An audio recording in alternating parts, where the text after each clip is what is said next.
Welcome, gentlemen, and possibly some ladies. I'm here today to tell you about Fantasy Football Locker Stalker, my new Flash game.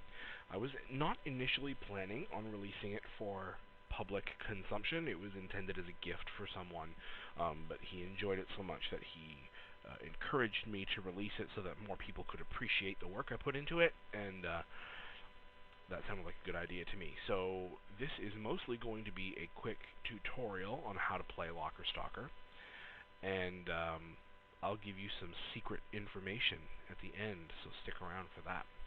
Anyway, this is what you get when you start the game, just your little, your standard disclaimer screen.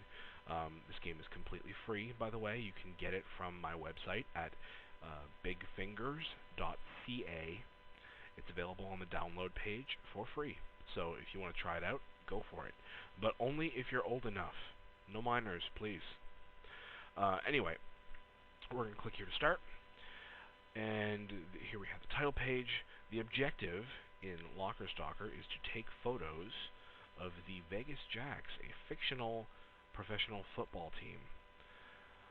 And you do this by sneaking around in their locker room with a camera and taking inappropriate photos of them. So you can click on all of these to learn who each person is. You can see this is Keegan Brussel right here, and here we have Byron Manning and Billy Kell, and you can't hear it because you're just hearing my voice, but this is for you to learn what each person looks like and what their individual noises are. Each person has an associated noise that they make whenever they enter or do anything in the locker room. So if you learn their noise, you know who is coming and when to hide and where to hide. So you'll get the hang of it eventually. Anyway, here we have a quick how to play. You just use the arrow keys and the mouse, nothing else. So when you are moving around in the locker room, you use the arrow keys to move. You can hide in lockers or bathroom stalls with the up arrow, and you can take things that are on the floor with the down arrow. When you're inside of a locker, you use the arrow keys to zoom and focus your camera, and you aim and snap photos with your mouse. So we are going to jump right in. Here you get a quick summary of how the game that day went. Oh, they didn't do well this time. Our boys didn't stand a chance. But that doesn't really matter for purposes of what you're doing. That's just sort of for entertainment purposes, and there's other information in here for later. But you can either skip this, which will give you an entirely new breakdown. In this case, they went into overtime, and the player doesn't know how the game ended. But anyway, we're going to start. First thing you're going to want to do, get away from the exit. Do not stand near the exit. You'll get caught as soon as someone comes in. So we'll move over to a different screen. That was the sound he made. That's Toshiro. He's going north to the top area. You can see the mini-map up here. The blue dot is me. The red dot is Toshiro, who just came into the room. So here you can see I'm sort of walking a circle around the room. I'm near the shower. Oh, he went, that's Clyde. So he goes down here. His locker is in that area. So I'm going to stand here until I hear Toshiro make his noise, because that means he's busy. Okay, he's busy. So we're going to sneak in. Toshiro is not looking. I'm going to hide in Abe's locker, which is next to Toshiro's.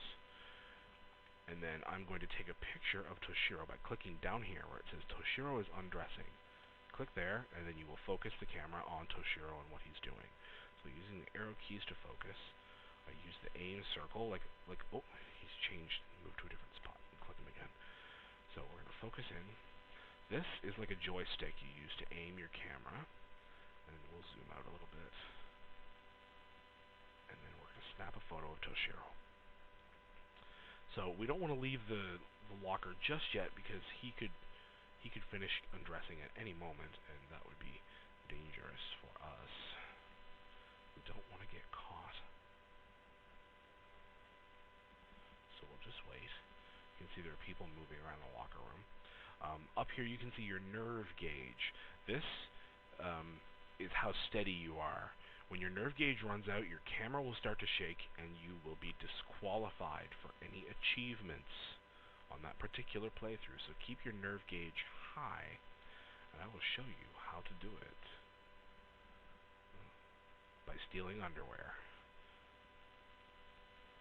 You see? Nerve gauge is going back up. As long as you hold still after stealing underwear, your nerve gauge will continue to keep increasing. So, there's Reggie. Oh, no, Reggie I didn't get to take a picture of him because he started heading toward the shower. So that's Reggie moving in front of the camera. We'll just wait till he gets a few more spaces away. And then we're going to move. Ooh, look, he left his underwear. We're going to steal it. Fill our nerve. We can afford to wait for a few seconds. There's no one nearby.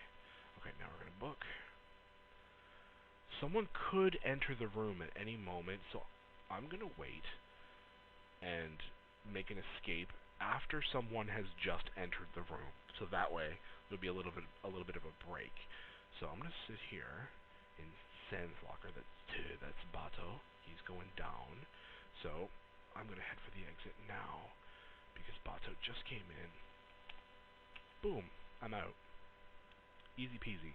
Whenever you get out of the room, all of the photographs that you took that play get saved into your roster. So you can see I took that's the picture of Toshiro that I took. I also got one of Toshiro's jocks, and I got one of Reggie's jocks. I had these pictures before, of a previous playthrough, a picture of Patrick and a picture of Calvin. And that's how you play the game. There are 3 available photos to take of each player. And over here, I know you can't see it right now, but there are 12 achievements to unlock. And that is the secret information I'm going to give you now. I'm going to give you a breakdown on exactly how to get those 12 achievements. So, stick with me for a minute.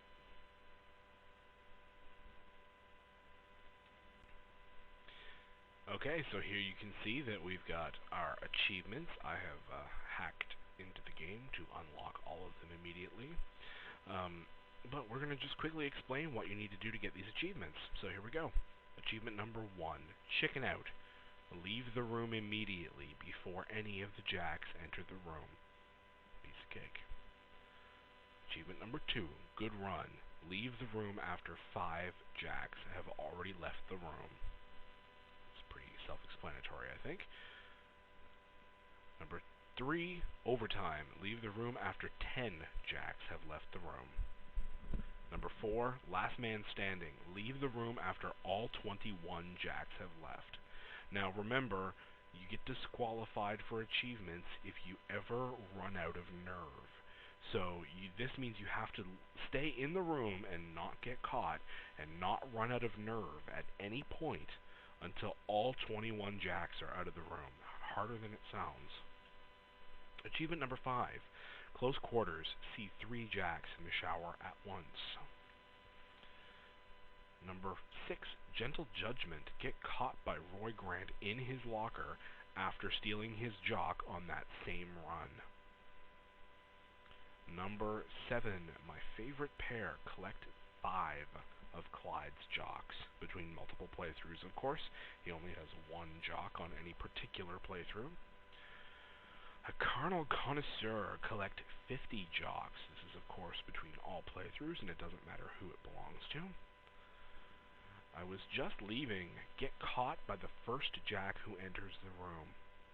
If you stand in front of the door and get caught immediately, you usually will unlock that achievement. Number 10, biding my time. Skip 10 games without entering the locker room. This is the part at the beginning where it's talking about what the results of that day's game are. If you skip it 10 times in a row, you get an achievement. Number 11, prime specimen. Escape the room with both MVP's jocks.